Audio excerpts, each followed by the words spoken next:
There's another fairy tale called Puss in Boots. Anybody read that one?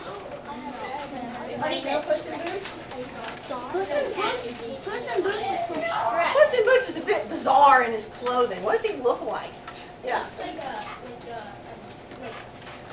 cat with boots and except for a hat and a Yeah, he has a sword. He has these huge, big hip boots like this. Why he wanted the boots, who knows?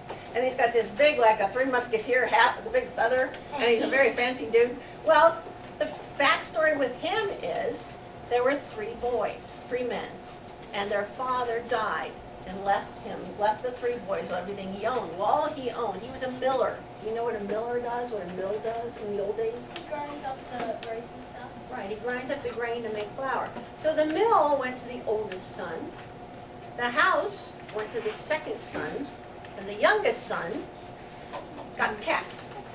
Okay, but the cat, Puss in Boots, was quite clever, and he's also very unethical.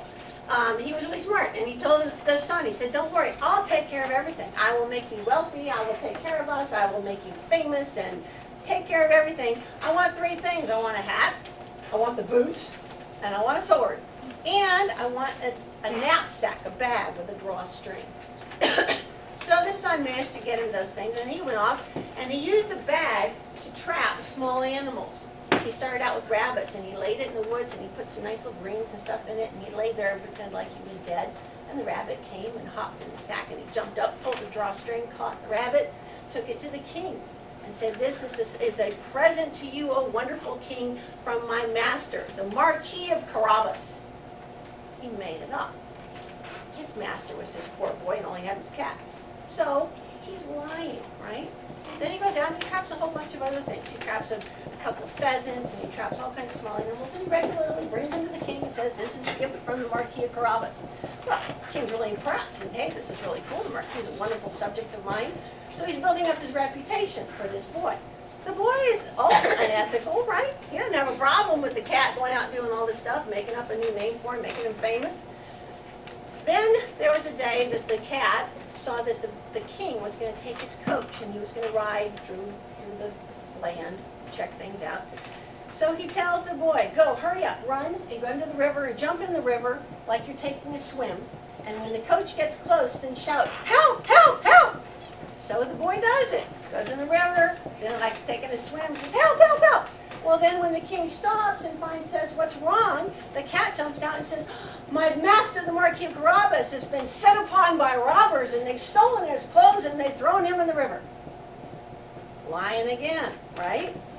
So the king says, oh, the Marquis of Carabas, this wonderful subject of mine, who's given me all these wonderful, trapped all these animals and brought them to me and given them to me because he's a loyal subject.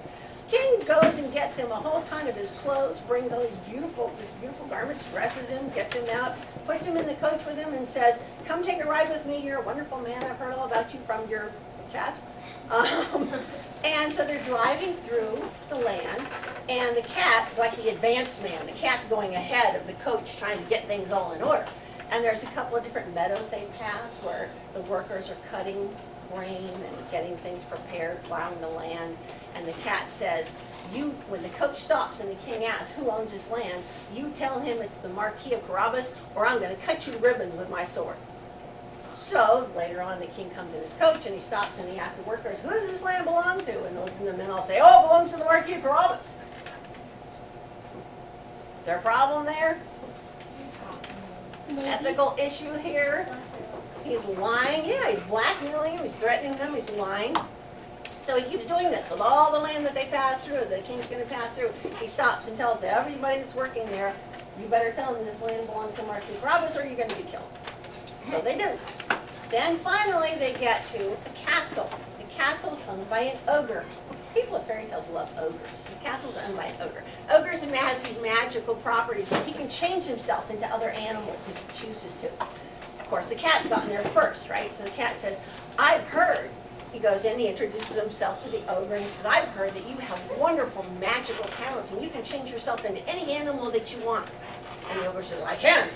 He says, I can change myself into a lion, and boom, there he is. He turns into a lion, and the cat's freaking out. Oh my God, it's a lion. And then, but he doesn't hurt the cat. He just wants to show him that he's got this great power. So then he changes himself back into an ogre. And the cat says, hey, that's really cool. I'm really impressed. But I've also heard that you can change yourself into something really, really tiny, like a mouse or a little rodent. But I don't think you can do that. That's just so hard because you're so big and it's such a small animal. You know, I really think that's beyond your capabilities. And he goes, ha! I can change myself into anything. So there he goes. Changes himself into this little mouse. At that point, Puss in Boots pounces on him because he's a little mouse, rips him apart and eats him. The ogre. No problems with that. Yeah, so now the castle's free, right? Ogre's not there. The king comes to the castle and says, who owns this castle? And the cat shows up on the doorstep and says, this is the castle of my master, the Marquis of Carabas. There's the kid dressed in the king's wonderful clothes, in the king's coach, and he says, welcome, king, come on into my castle. He doesn't have a problem with it either. So far, because of the cat, he's given all these animals as presents to the king.